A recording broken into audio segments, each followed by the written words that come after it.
Hello guys! Welcome to my YouTube channel. Ito po yung aking room sa massage. Gusto ko lang i-share sa inyo.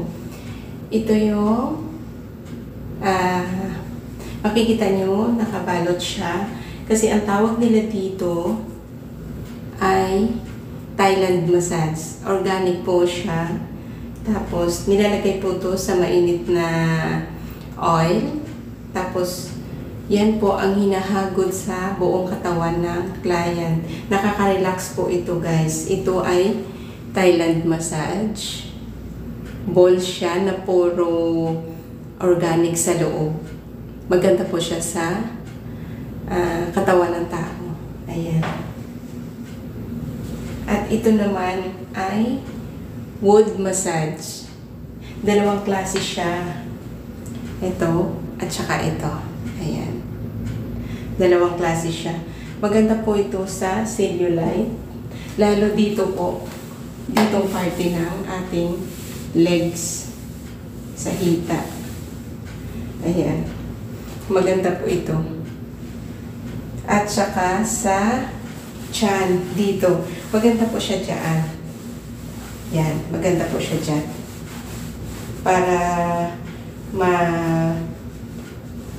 pangtanggal siya ng taba. Everyday mo siyang gagawin. At ito naman ang baso para sa cupping. Nilalagay po siya sa likod ng katawan ng tao. Maganda po siya. Ang procedure niya, imamassage mo muna. Tapos, after ng massage, ilalagay mo siya sa likod ng client. Maganda din po ito pang tanggal ng hangin sa likod at saka pagod. Yung maghapon ka nagtatrabaho, everyday mo siyang, hindi naman everyday, basta maghapon kang nagtatrabaho, tapos pagod na pagod ka, whole week, yan ang gagawin mo sa likod mo. Yung sobrang sakit. At ito naman ang stone massage. Ito naman yung stone. Ayan. Ayan guys. Yan ang stone. Maganda po siya sa likod, hita, paa, buong back ng katawan mo.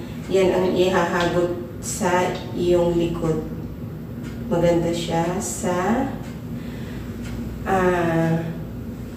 stress, pagod sa buong araw, at whole week kang nagtatrabaho.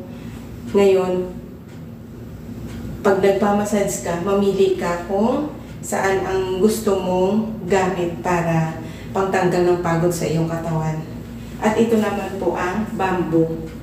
Ayan, ito yung bamboo massage. Pwede din siyang gawin sa buong likod mo, dito mo, ayan. Pag nakadapa ka, ito po yun. Maganda siya panghagod, pang ganyan, sa likod. Maganda din, lalo na pag sobrang tigas na ng likod mo, matagal ka na nagpamasahe. Ayan, maganda po ito. Dito ko lang to na, sa Saudi na, pwede pala itong bamboo massage. Kasi hindi kami gumagamit ito sa Pilipinas eh. Ayan. Ang ginagamit naman namin sa Pilipinas, ito lang. Ang stone massage, cupping, glass, tapos, kwasa, yun. Ito po yun. Papakita ko sa inyo. Ayan. Ito ay ginagamit namin sa kwasa. Depende na lang sa client kung gusto niyang magpakwasa. Kinakayod po ito sa likod ng katawan ng tao. Ayan. Ceramic po siya. Hindi siya talagang kutsara na daily natin ginagamit sa pang-araw-araw. Ano po siya? Ceramic. Maganda po ito pang tanggal sa likod ng tao. Sa lamig ng likod ng tao. Kinakayod po siya. Hinaganon. Yan, sa likod ng tao. Ayan. Maganda po ito. Kasi ginagamit din po namin ito dati sa Pilipinas. Ayan. Yan lang po guys ang share ko sa inyo. 2,000 years later.